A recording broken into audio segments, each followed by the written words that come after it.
Thanks for watching live or listening back to this show from Teachers Talk Radio. You can catch up with all our shows by visiting our YouTube channel or by listening back at ttradio.org. Don't forget to like and subscribe to enjoy more live education conversation from TTR. We hope you enjoy this show.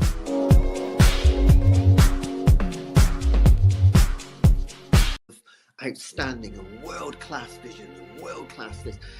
I'm a real leadership geek, honestly. I've spent my whole career reading books and chatting to people. I just find the whole thing and the announcement, the way it's been announced, bizarre. If you could move away from a model where teachers are so intensely focused.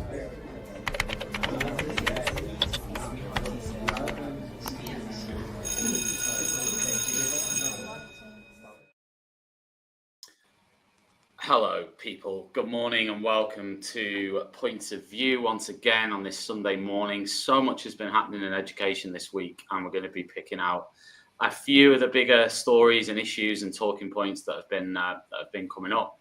And this morning I'm joined by Tarjinder and Lucy, and I'm Tom, and we're going to talk about some of those issues. Before we do that, big shout out to our sponsors this morning, John Catt Educational.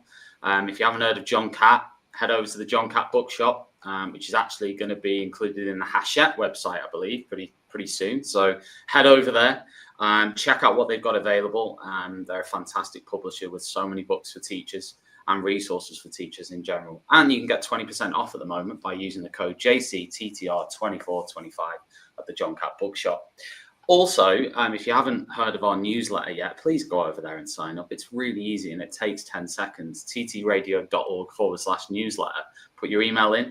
You'll get a nice little newsletter from us once a week with our 4 best pick shows and lots of other stuff in there too. So, Lucy and Tarjinder, we're going to start off with the story that we really can't ignore this week. And it was covered by all the major media. Now, we're going to talk more broadly about culture days in schools this morning. So let me sort of give people the overview of what happened if you missed it. There was a diversity day at a secondary school in Warwickshire that ended in upsetting apologies after a 12-year-old girl wearing a Union flag dress was prevented from delivering a speech that she'd written about British culture. Pupils at the school were invited to take part in a culture day dedicated to recognising and celebrating the rich cultural diversity within the school community. Children were encouraged to wear outfits that reflected their nationality or family heritage to the event. The school also asked families to fill in a form to ask them what they were intending to do. One of the students, and we won't name the student or the school on the show this morning, we'll just talk more generally, but one of the students who is a year 7 pupil wore a Union flag dress, which was similar to one worn by the Spice Girl Geri Halliwell in 1997. And she turned up to school, and to cut a long story short, she was prevented from making a speech. I think she was moved to the reception area. Dad came to pick her up, and obviously the dad then went to, I think it was Facebook last Friday maybe, and just put out a post saying, "On the way to collect my daughter from school. She's currently being made to sit in reception waiting for me. The reason it's Cultural Diversity Day at school, where children can wear clothing representing their culture and write a speech about their heritage. She's been told it's not for her, as she gets to celebrate being British every day." And the school itself made a statement, and they said they deeply regret the distress it caused. They offered sincere and unreserved apologies. They've spoken directly to the pupil and the family. They're committed to learning from the experience and ensuring that every student feels recognised and supported when expressing pride in their heritage. So, Lucy, any thoughts on this one first off the bat? Yes. So I would say that we need to be really mindful if we're going to set up any of these particular days. I remember there was a 60s day when my eldest son was at primary school, And it caused so much stress in our house because there were some kids who wanted to wear, their mums had sewn patchworks into, to make flares and all kinds of things. Some kids really love these things, and for others, it's a really, really stressful event. And I think that's the first thing to note. I don't think you have to invite people in wearing cultural items, for example, to celebrate culture. When I worked in a primary school in 2005, the teacher had lived in India. She was British, but she'd lived in India. She's back there now. She loved it. She loved the culture. So she cooked Indian food for the children, different, beautiful little treats and things like that. And she put bindis, is it, on their foreheads, and they just learned about what those things meant. And I don't see why it can't be done like that, because the mistake the school made effectively was not stipulating that we're only looking for cultures that are non-British. And of course they weren't going to do that, because if they did that, that would have had an outcry in itself. But in their heads, that was what they were expecting, and the reality was that it wasn't practical. Of course other children wanted to wear things that they felt celebrated their culture. That dress was associated with the Cool Britannia movement, which was part of British culture. The 90s were a big time where we really celebrated being British. So the school handled it really badly, is what I would say. I mean, the thing what I was thinking is, it's how you define, because I think one of the comments that were made is the difference between culture and national identity. And I think there can be blurred lines there. I mean, it's, to say, what are we defining as cultural dress? Do you know what I'm saying? Like, there's a bit of a sort of, where do you go from that? Tarjinder, any thoughts on it? I mean, this is kind of the inevitable conclusion that sort of slightly woke policies will end up with, okay? Because essentially what they're doing is they're being exclusionary. They are. And if you've got, if you've got white British children in the school, what do you expect them to do? Do you expect them not to do anything? And also the idea that, oh, well, you get to celebrate Britishness every day. I mean, it's kind of, again, it goes along those lines of, white men, whatever. Do you know what I mean? Like, you get to have this privilege all the time. And it's like, well, actually, if you've got a cultural identity, you get to have that privilege all the time as well. Like, I don't, do you see what I mean? Like, it's not like, okay, it's not like I don't celebrate being like from an Indian background every day, because I don't feel the need, but it's not like it's gone. And you're right, there are blurred lines, because obviously, I'm from, I was born in England, and my family's from India. So there is a bit of a blurred line there between culture and nationality and all that sort of stuff. But actually, in the end, if that had been me, I should have been allowed to do that, because I can imagine going either route, and that should have been fine. And you've got all these children who are mixed race or mixed heritage. What do you expect them to do? Do you expect them just to pretend they're not, and they have to go down the ethnic route rather than this other route, even though, one of the parents is from Britain, or is white, and the other parent isn't? What do people want these children to do? It seems really confused on their basis, based on them, because of their ideological concerns. But actually, their ideological concerns should not be anywhere near a school in the first place. If you're going to do something like this for personal development, to develop their knowledge, like Lucy was saying, great, by all means. I think there's nothing wrong with that. When I was in primary school, when it was Diwali, for example, because there's quite a lot of Sikh and Hindu children in the school, we were allowed to wear sort of a Punjabi suit or whatever, and come in and have a sort of special day then as well. But we were also encouraged to sort of celebrate Christmas, celebrate Easter, it wasn't this thing where it was one group and not the other. And I think my head teacher was quite conscious of that, because that's important, because it is part of your background. Two, if you're born here, it is part of your background too, the British heritage. It's not a way that apart from you. I don't see how you can, and I don't think you should encourage that either, because actually, if we're talking about having a sense of belonging, well, then that only comes from acknowledging the reality. I mean, I did see some commentary on social media around this, and there was a few people were saying, well, there's a few points actually raised. One was, and I sympathise with this a little bit, in the sense that, this may have been, there was a lot of criticism towards the father in this instance, right or wrong, there was. And personally, there is that inkling in me that says, was this a bit of a hit job on this, in terms of something that was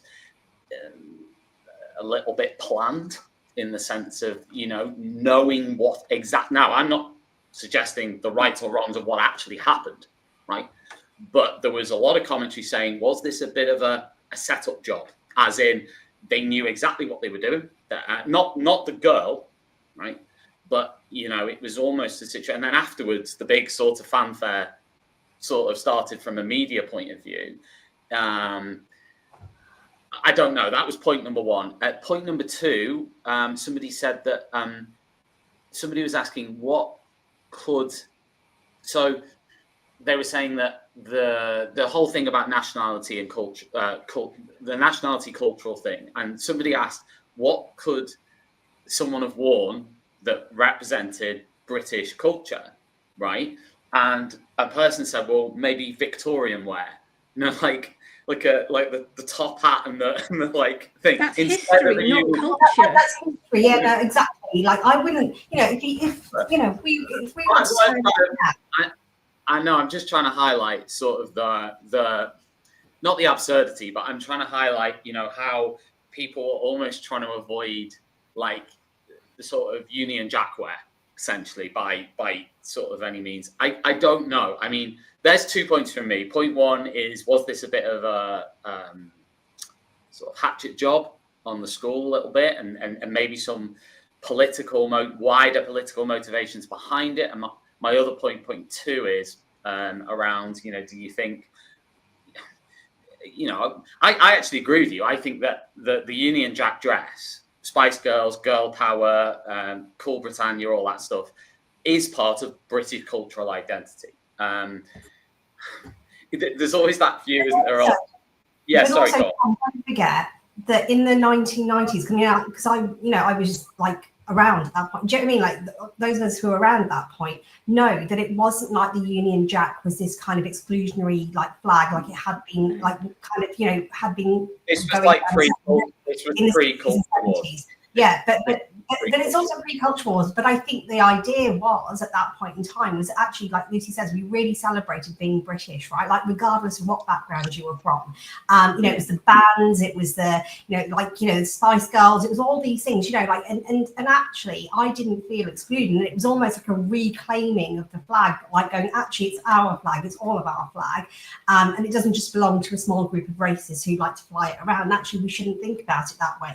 And I think this is going backwards, not forwards for me, because now we're saying once again it belongs just to a small group of people. Well, I mean, if I want to fly the British flag, I should be allowed. I was born here. Do you know what I mean? It's like I don't see why I should have a problem with that, because it is the flag of the place that I'm from. Like it's like the English flag. Actually, if you just give it to the racists, that's your choice. That's not. It's not about the flag. The father didn't fill in the form, did he? He didn't fill it. The school asked everybody to fill in a form and say, "What are you going to do?" Now, the school may have said no on the basis of the form, right? We don't know. It's speaking in hindsight, but he didn't fill it in. Do that anyway. Why would you want them to fill in a form? Because that's a bizarre thing to do. Secondly, it's like actually the comment that was made, even if the dad did set it up, and I can imagine some of these incidents are going to happen more often now, precisely because people are going about these things in the wrong way, like because it's ideological, and people are getting their information from different sources as far as they're concerned, and particularly because the woke do not debate anything, because as far as they're concerned, debate is racist, right? Or whatever, you know. They can't see it from any other perspective than their own, and they're not listening to go, actually, hang on, what do other people think? How do they feel about it? It's quite a narcissistic movement in that regard. And I'm not saying they're wrong about some of the problems they're trying to solve, but I don't think they go about solving them in the right way at all. And this is one of those examples, okay? Why would you have a day in a school where you're going to exclude all the white British children? Why would you do that? What good would come of that? It makes no sense to me. Well, you know, if they didn't have, I mean, the idea of having a form for a start suggests to me that the school knew that there could be problems with this and that they should have communicated that better. I mean, I didn't know about the form actually, so I find that quite interesting. It's just that they wanted to decide, you know, please make your suggestions as to what you're wearing, and we'll let you know if they're good enough or not. And I think that's a terrible thing. I think that they knew that this was problematic. I think, I mean, you say, did the parents set this up? Maybe the school set it up, you know. I'm not saying they did, but, you know, anybody who was involved in that was going to have a difficulty unless they had a cultural... Unless they're ethnic, that's what you're saying. Unless you're brown or black, you don't get to have a culture, and that is a ideological statement, because that's the other thing that people like to go down that route, who've got that particular sort of ideological outcome, is that, oh well, we don't really have a culture like over here, and when quite clearly there is a British culture, they like to like denigrate it to that extent. And actually, if you're going to go down that route, that's personally, if you want to go down that route, that's one thing, but to bring it into a school and to bring it onto the children, I just think is completely wrong. It shouldn't be happening. Do you think though, and again, this is me not sort of, because, you know, there's a lot of abstract concepts, I guess, around British culture that aren't necessarily visible, okay? But would you say that there is that thing of, at face value, right? Someone might look at, I don't know, football shirts, the Jerry Halliwell dress, and I also read that in this particular example, somebody, and again, this could have been a lie, but I think the father said that somebody had turned up like dressed as a farmer with like a flat cap on and like, you know, like dressed as like this, like a flat cap and whatever. And again, that we don't know if that's true or not, because, you know, let's not get into, because he's allowed to say whatever he wants, but we don't know the absolute fact. We do know some of the facts, but not all of them. But my point is that, okay, some of the, and again, this might be the view of it, but you might look at it and go, well, that's a more serious gesture. I'm not saying this is right or wrong. That's a more serious gesture on a more serious take on culture or cultural identity. And the football shirts and the Jerry Halliwell dress and dressed as a farmer, you know, they might look at that and say, well, what is, you know, that's not really serious. That's just, you know, sort of tacky, if you like. Again, I'll probably get battered for that, but that I'm just presenting a viewpoint that someone might look at it and say that's not meaningful. But then that shows a lack of understanding of other cultures. Sorry, but it shows a lack of understanding of other cultures as well, because what makes you think that there's not tacky outfits that you could wear if you were from an Indian background? Like, of course there are, right? Of course there's things that you could wear that look tacky, or that maybe less serious, and other things, you know, like, you know, you could argue the toss on this for all sorts of things. So really, they needed to have stopped and thought about what it is they were expecting to cut as a result of this. What do they actually want to celebrate? What do they actually want people to talk about? Because clearly they didn't want to talk about being British or that being a cultural identity, but that's not for them to impose. Because if you're going to say that, again, if you're going to create a situation like that, you're basically excluding certain children, and that's not appropriate for a school to do that.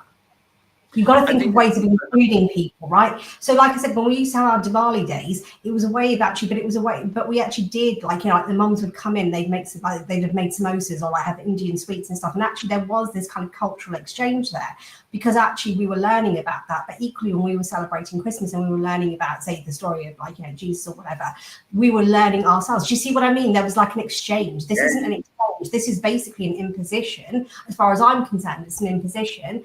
And I would have hated it if, like, say, one of my like white friends at school had like not been able to like dress up as well.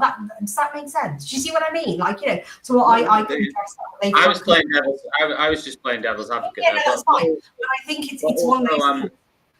I can sort of imagine. I do think, you know, you raised a point about the far right and sort of. You know, as much as you raised the issue there about sort of the way culture's changed and woke culture, if you want to call it that, and so on, and there's been, and also the far right. And, you know, being honest, two things really is one, you know, I probably feel more reticent now than I did 10 years ago to wear an England shirt or to wear, you know, sort of anything Union Jack-esque. I think maybe the Union Jack, you know, you think of all the stuff that's happened in the last 10 years, a lot's happened, and you know, I don't feel as good about that anymore. Now, would I translate that personally into a situation for other people? Absolutely not. Me personally, no way. So, you know, if a kid, an adult, or anybody else wants to wear an England top, Union Jack top, whatever, absolutely no problem at all. But I can imagine the way some of those teachers reacted to that, because they associated it wrongly, in my opinion, but I can see why their thought processes went there with the far right. Really? I mean, Yeah, I can't at all. Not at all. I mean, good grief. You know, even our new Prime Minister stands in front of the Union flag every day when at the podium and things. You know, but, so I can't imagine how that association. No, I know. I can imagine the panic buttons, though. I can see why. But why would it be a panic button unless that child has actually been racist in some way, shape, or form up to that point? I don't see why you would take it in that gesture in that way anyway. And secondly, like I said, it's not the child's fault, but equally, even if we take the football shirt thing, okay, actually, for some children, that may be such an important part, because it might be that your grandfather, your father supported this team, and so do you, and you've gone through like 3 or 4 generations, your great granddad as well. I mean, think about how big football tops are part of British culture. Again, football tops can be you know, you can argue the toss on all sorts of things. Yeah, like my brother's always supported Liverpool because I think it was just glory hunting in the 80s. He didn't want to support Leicester, but fine. But you know, I can imagine, like, if my niece goes along to certain things, I mean, one of the first things he did was like buy her a little, like, you know, Liverpool outfit kind of thing, you know, when she was a baby. And it's kind of, you know, these are the things that, like, these things do matter to people, and I don't see why we would associate it with certain things unless we've got good cause to. Secondly, I think this kind of stuff fuels what is like the sort of far right to some extent, because they're like, look, we don't get to have a culture, we're being taken over, Well, yeah, I can understand it then, because I wouldn't like it if I was on the receiving end of that. And I think we also have to stop and think, hang on, if this was a school in India and a child had turned up like that because it was a cultural day, would it be a problem? Well, no, not really, because that is what the, you know, would the equivalent be acceptable elsewhere? And the equivalent would be acceptable elsewhere.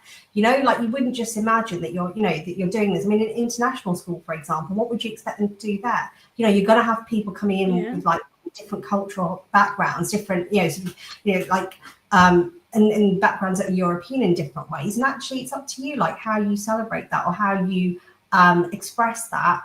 But she wasn't intending. It's not like well, I suppose I don't know what the speech contained, but I mean, unless it was some sort of like, unless it actually did contain something racist, then the speech has been published. Although I must say, the last couple of sentences of it, in my opinion, were the first 3 paragraphs of it, no issue at all. I think the last few sentences, again, I haven't got it in front of me, but I think I didn't. Yeah, for me, there was some issues with the last bit of it, because it was basically saying something along the lines of, you know, we're not allowed, but it started along those lines of, you know, we need to be allowed to do this and we're not. So there was a bit of that going on. The first 3 paragraphs, I didn't have a problem with it. I didn't have a problem with it. There are too many people, Tom, in this country who don't particularly like their own cultural heritage. Fair enough, that's fine. But them imposing it on everybody else and them restricting how ethnic minorities interpret that as well, which I think they do, by the way, is also not acceptable. It's not okay to go, actually, you should hate where you're from, you should hate, or you should dislike it because it's all associated with certain things. It's not that straightforward and simple. And don't forget, particularly from like sort of more working class backgrounds, actually, they mix the most like right at the beginning. So for them, it's kind of like, it's a slightly different thing. You know, for a lot of middle class people, it took time before they started marrying like outside of their own culture. So funnily enough, sometimes it's people who are actually the most British in the sense that, you know, their heritage and who they've married and their family, who have the biggest problem with some of this stuff when it comes to ethnic minorities or other groups. It's like that kind of exoticism of these groups of people, right? Like, you know, like kind of, you know, like that argument of Orientalism, where you exoticize the other. Well, to some extent, that's what they're doing, and actually, that shouldn't be how the route that we go down, because that in itself is wrong. If you don't know enough about the cultures of these children, fine. But there's ways of finding that out, and there's ways of involving people. For example, through parent groups, that kind of thing, so that you yourselves are aware more. But I think sometimes people who feel uncomfortable with other cultures go almost the opposite way of almost exoticizing it and trying to not, because in themselves they're not comfortable, rather than it being something that is uncomfortable. Do you see what I mean? It's like they've gone the opposite way to almost prove that they're not the thing that they are. Whereas actually the way to get rid of that discomfort is actually to get to know about these different cultures. And like I said, there's nothing wrong with the children sharing their cultures with each other, because they learned, they understand. And I think it was important, for example, things like the Diwali days and things like that. I think it was good that, that we had that. But for example, I remember a Jewish student coming in and talking about something. I can't remember, there was just a special day.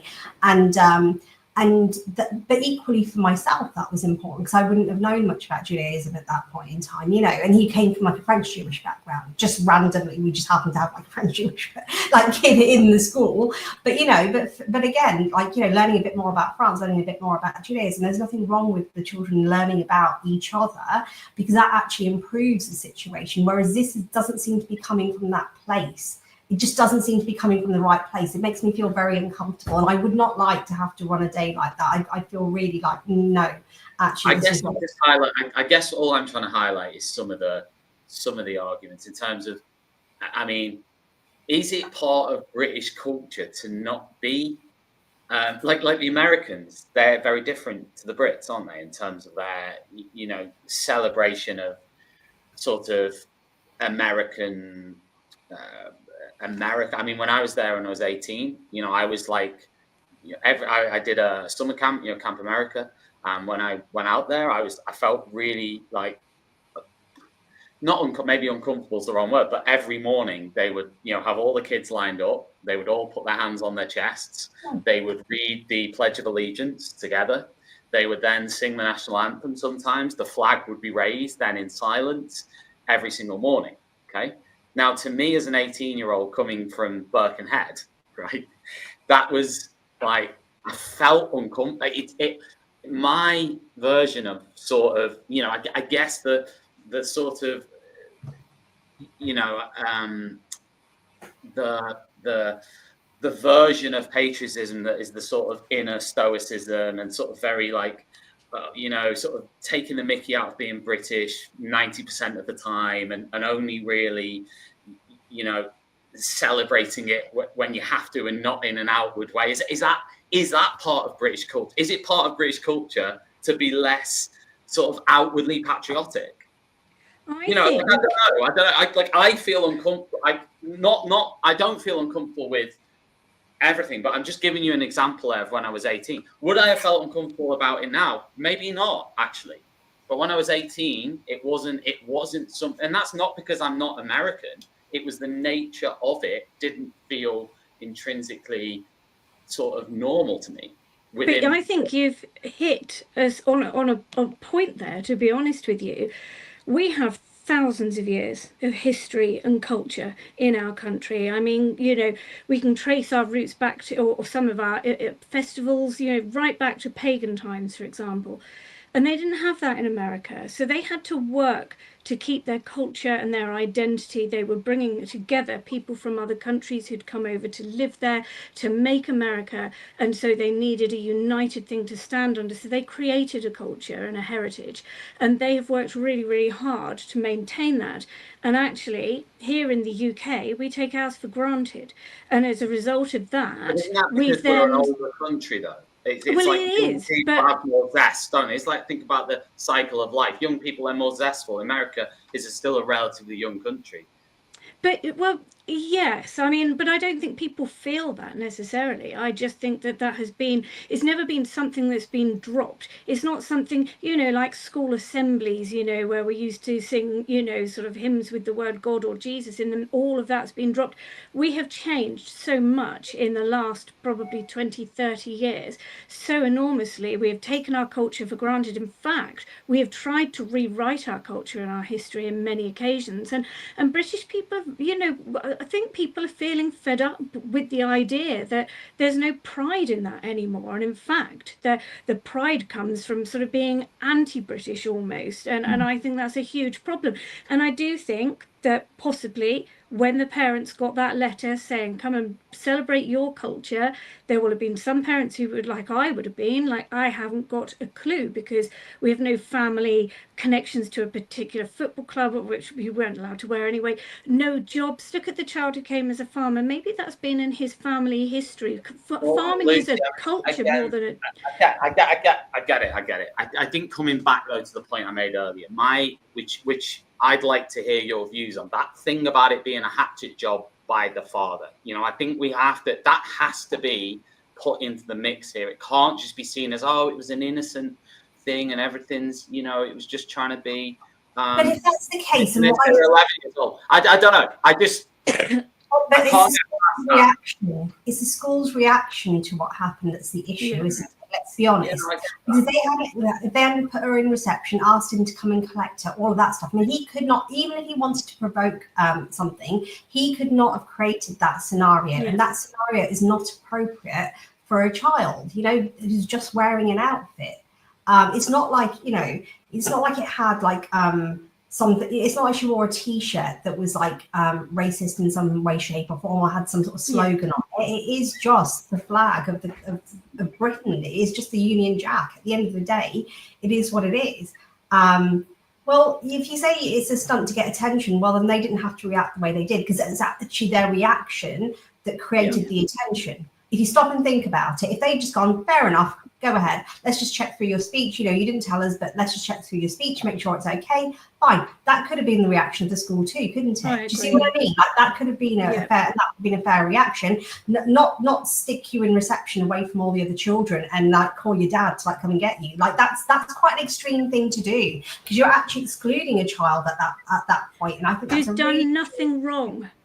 Who's done nothing wrong. She put on a dress and she wore it to school and she wrote a speech. It's not like she turned up without fulfilling the other, you know, side of things. She'd obviously thoughtfully written something. I've seen the speech. It looks like something that a child of that age would read as well. It doesn't look like the parents had sort of put up some political statement and said, off you go, Lucy, take that in. Right, the first 5 paragraphs of it, I didn't have an issue with. Okay, so the first 5, I want to talk about British culture, why it's important. In Britain, we have lots of traditions, including drinking tea, love for talking, royal family, etc. We have amazing history, kings and queens, castles. It's modern, diverse, and always changing. Music, fashion, food. It's also the way we speak, humour, values of fairness, politeness, bloody blah. No real issue there. However, the next bit says, but sometimes at school, we only hear about other cultures, which is great because learning about different countries is interesting and important, but it can feel like being British doesn't count as a culture just because it's the majority. Now, listen, I'm not saying... Maybe she does feel that. Maybe that sense does come across. That's a fair point. I think you've got to, look, at the end of the day, they've got to... It doesn't matter where your parents are from, or if you yourself were born in a different country, you do still have to be integrated within this one. Actually, there's nothing wrong with celebrating that too, and actually for it to be there. Because I don't think that this helps. I don't think it helps the way that sometimes we go about things. So, for example, I was working in a school once, which had like a very small sort of Roma Gypsy community, right? Really small. And Irish travelling, I should say. And actually they put up this massive display, but they didn't put up a display for anybody else's cultural background. And yeah, it did cause resentment, because it's like, well, what about us then? You know, and this was from a mixed school where you had Asian children, you had children from Afro-Caribbean backgrounds, you had like white British children. And actually it did feel a bit like, well, why aren't we celebrating what everybody does? Why is there just this one display with them? Because you're then highlighting that as being special, and actually it's not the only thing that's special. You know, we've got to think about how these things actually come across and the impact they have, and not just do them for the sake of it. There's nothing wrong with them having boards with all the different cultures on, or like explaining different cultures. I wouldn't have a problem with that, but I would feel uncomfortable if there was nothing about Britain there. And that's a fair point. It's a fair criticism, which the school should have taken on board. It's like, actually, what about our heritage? I mean, even like say, like I know some people have issues with British values, but I don't have a problem with teaching. I think it's fair enough that we do have things that make us special as people in Britain, and that we should recognise that, and we should integrate people into that rather than having these like little like groups. Like, I mean, I know Keir Starmer's like gone back on it, but even he said, we're turning into an island of strangers. Well, why is that happening? When I was working for an asylum seeker charity, by the way, one of the things that we did was we went out of our way to integrate them into British culture. We went out of our way. It wasn't just that of course we acknowledge their cultures too. We felt it was really important that these people are going to live here, they're going to be part of it, they understand what's going on around them. And that was a really important thing. And I think that they would not have liked it if we had just spent the entire time talking about culture. They wanted to know more about Britain. They wanted to know about our way of life and how to fit in to some extent. And I think that's fine. Because again, though, I suppose it depends how positively you view British culture, doesn't it? It sort of that as well. Because I might not have as positive a view as some others on British culture and what it is. I'm not sort of hating on it, or anything like that. It's just, I suppose it depends how people view British culture, doesn't it? From within and beyond. How it's well, you've nailed it, haven't you? This is exactly it. The teachers at that school probably felt the same way. British culture's rubbish. We don't like it. We're ashamed of it. Let's celebrate other cultures instead. No. But no, I'm saying, is that how they felt? Do people look? Because we know that there are lots of people. That's what I brought up earlier. That's why I said to you, it wouldn't surprise me if that's what triggered some of the teachers. That's what I said. I said that's the view, but I'm saying that is that I don't know. If you genuinely feel like that, right? If you genuinely feel like that, and about that, because if you felt like that about another culture, you wouldn't be considered to be worthy of being a teacher. Now, if you're going to teach British children, I'm sorry, I don't think you can go about saying that hating on white British culture. I think you've got to be in your own life, fine, but you can't go out there and do that, because it'd be wrong if you did that to, say, an Indian child or a child from an Afro-Caribbean background. It's the same difference. Why are you teaching those children then? If you hate it, why are you there? Why don't you work in a school where it's pretty much all ethnic minorities have done with? Like genuinely.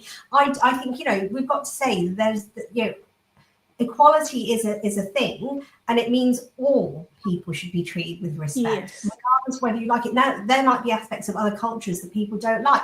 For example, they may not like the idea of arranged marriages or something. Not that happens as much, but they may not like it. Fine, but then I would recommend you don't work in a school where children from that who are from that sort of background exists. So, because if it's going to bother you that much, so I think it's the same thing, isn't it? If it's going to bother you, any kind of like outward patriotism of being British, then don't work in a school where there are white British children. Simple as that.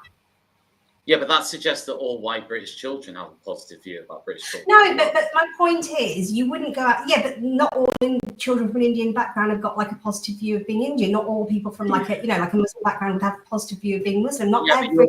You're saying that if a teacher doesn't have a positive view of British culture, they shouldn't be working in a school with any white British kids in it. No, what I'm saying is, if you've got that negative a connotation, if you genuinely think everything about British culture is racist, whatever, that is an extreme. I'm not saying that you have to personally think positively. What I mean is that if you can't see it in a balanced way, positive and negative, because there'll always be bits of each, right? Because as far as I'm concerned, all cultures have got positive and negative aspects to them. They do. They all have them. Including my own like sort of Indian background, but also the British side of things. Yeah, I think there's positive and negative things here as well. My point is, if you cannot be balanced about it, if you're completely negative, then actually that's not the right place for you, is it? Like if it triggers you that much, the Union Jack, genuinely. But some of this also comes down to whether you can separate your professional work in a school from your personal views or ideologies or whatever, and just not bring that into. I mean, for me, I wouldn't.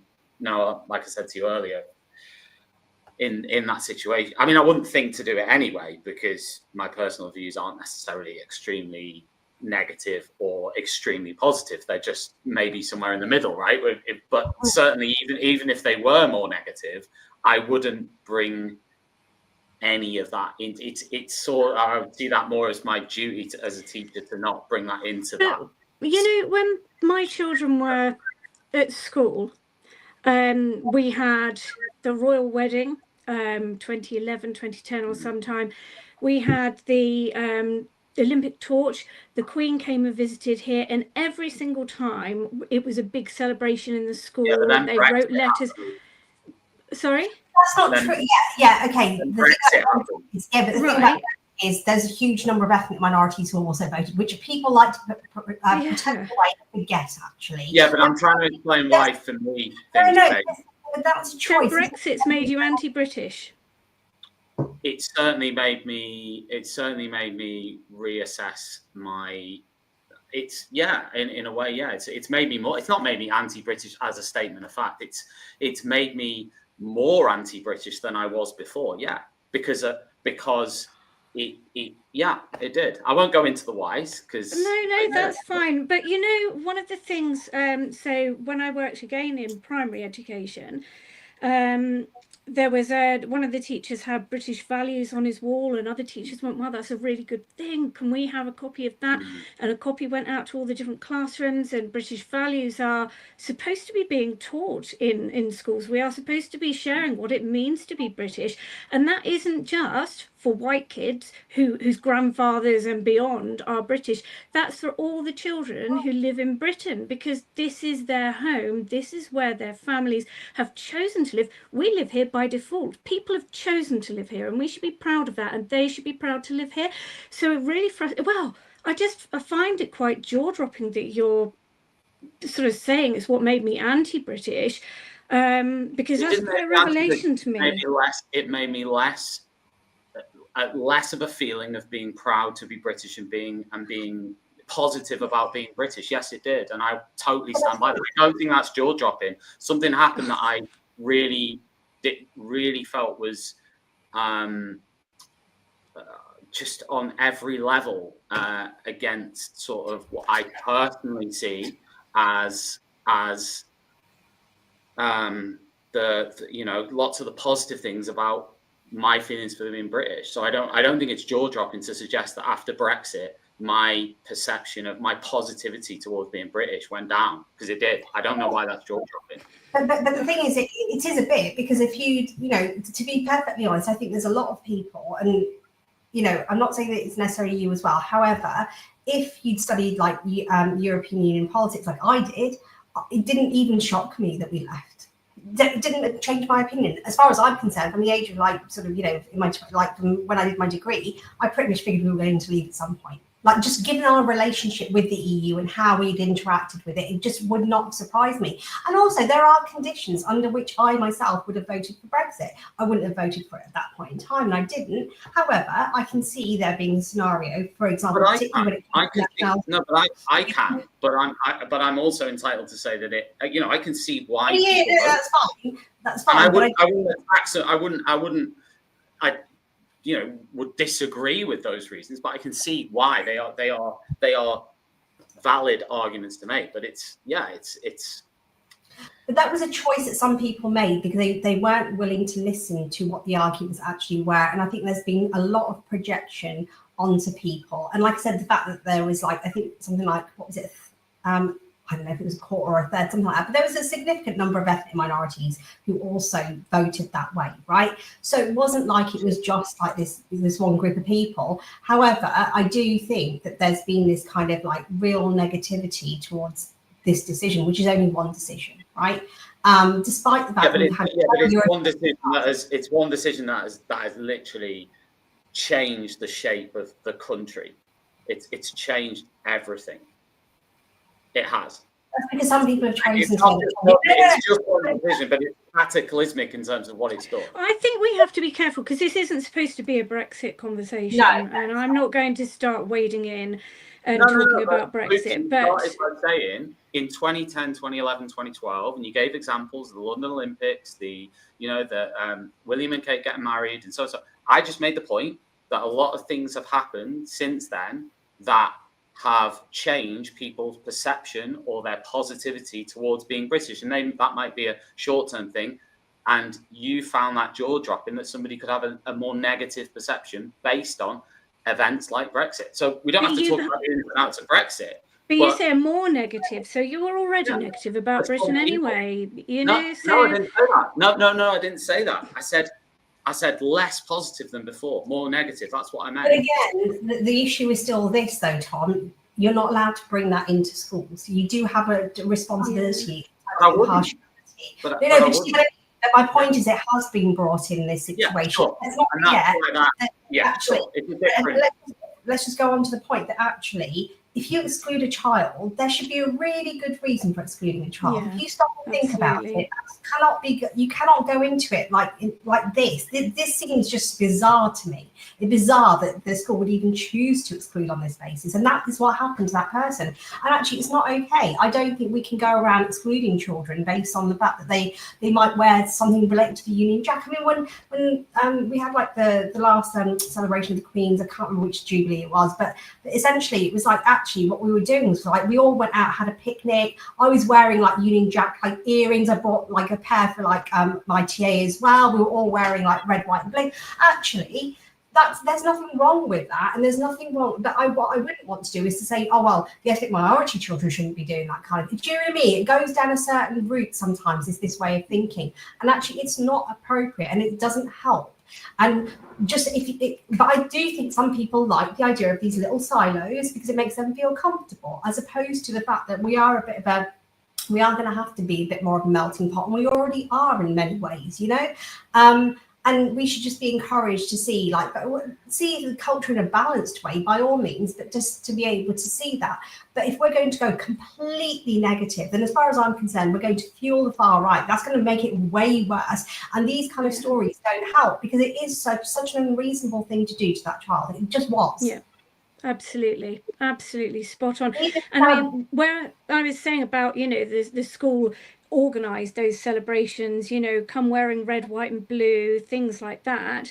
We do still do things like that, but there must be a trailing off if there are teachers and people who now believe less in Britain and would be less inclined to mark those days. And for those children who would enjoy those days and would enjoy wearing a red dress with a blue cardigan and white hair bubbles, they don't get that chance anymore. So we can't let those political views cloud children's opportunity to learn about and learn to love the country that they live in. That's what I think.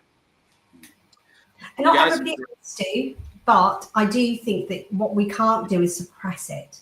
Do you see what I mean? If you make a choice that you're not happy, fine, because there's going to be people who don't enjoy being British as much as other people, because it's inevitable. It's like that would happen in any country, in any part of the world. But what you don't have in other parts of the world, or at least, certain things are happening as a result of sort of more woke thinking, but what they're doing is encouraging, particularly in Western countries, a kind of hatred, and that's not appropriate either. Like, we shouldn't be forcing it one way or another.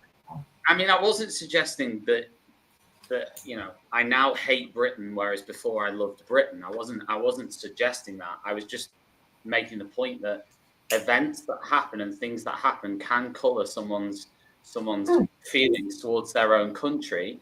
In a common sense, balanced way, it can colour how you feel about your country, the things that you feel, and it is a personal opinion.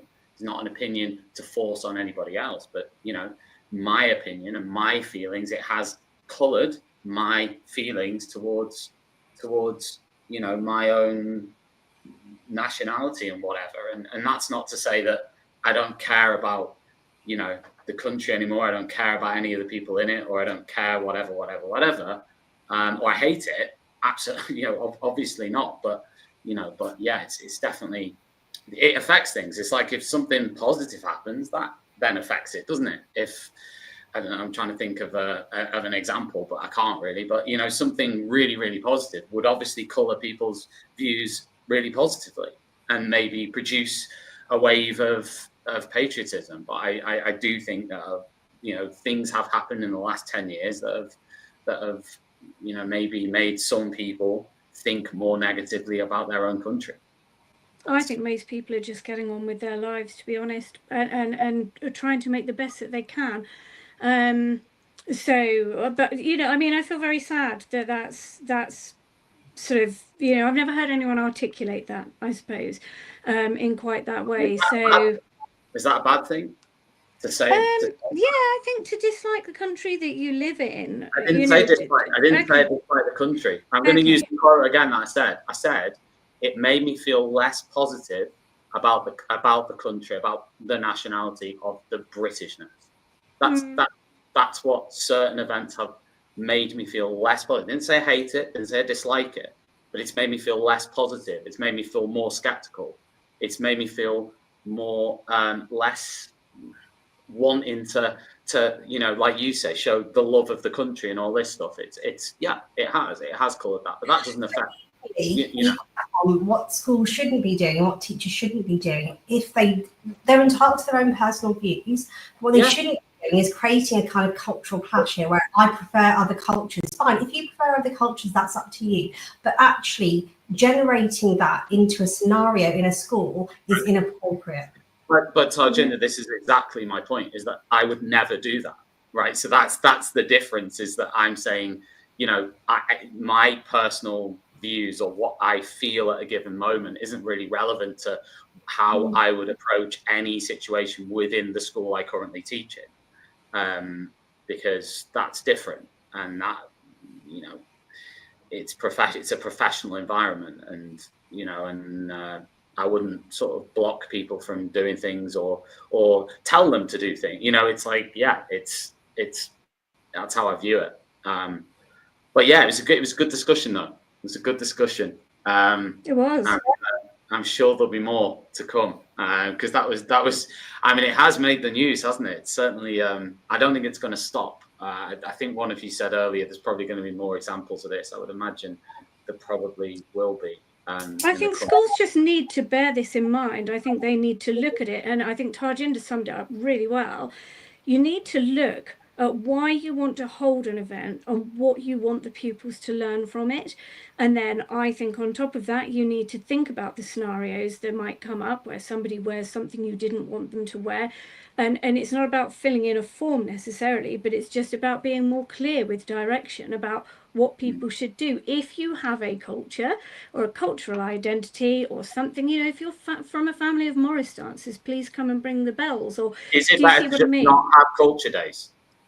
Well, no, because it's interesting. It's kids are learning about things. The way we did it when I was at that primary school was beautiful, because the teacher really, really loved India. She knew so much about it, and she really shared with absolute passion with a class of, I'm trying to think now, almost entirely white British children, the beauty of India and the wonderful things, and she had sort of examples. She didn't wear anything, but she brought in saris and things and showed them the beautiful embroidery. And do you see what I mean? Those kind of things are really important. They're valuable, but maybe we need to approach them differently and always consider, are we going to leave people out? That's the important thing. Guys, I think that's a really good place to finish. We were going to do a second story. We haven't got time for the second story. We just overhit. This is a problem whenever I'm on this thing. It just never goes how it should go, but whatever. I will say a massive thanks again to John Catt Educational, who are publishers of professional books and resources that support great teaching and learning, and they sponsor all Teachers Talk radio shows, and we really appreciate them. So thank you, John Catt. Head over to the John Catt Bookshop, johncattbookshop.com, to find out more. And of course, I don't know whether you've heard of this podcast, guys, by Anna Stokey, called Chalk and Talk. But if you haven't heard of it and you're involved in education, then check out Chalk and Talk, the podcast by Anna Stokey. She's based in Canada. She's a big fan of evidence-informed practice. She has a huge podcast audience and a great podcast, and it's one that I've been listening to recently that's been fantastic. So if you have the time to head over there to Spotify or Apple Podcasts and check out the Chalk and Talk podcast, then definitely do that. Lucy and Tarjinder, thank you very much indeed. We'll be back again next Sunday, and we'll see what's happening in the next week in education. Maybe it'll be quieter because everybody's finished, and if you've finished, congratulations, and have a great summer. But we will be back in next Sunday to discuss anything that has happened in the world of education in that time. Cheers, everybody. Take care. Good morning to you. outstanding and world-class vision and world-class this. I'm a real leadership geek, honestly. I've spent my whole career reading books and chatting to people. I just find the whole thing and the announcement, the way it's been announced, bizarre. If you could move away from a model where teachers are so intensely focused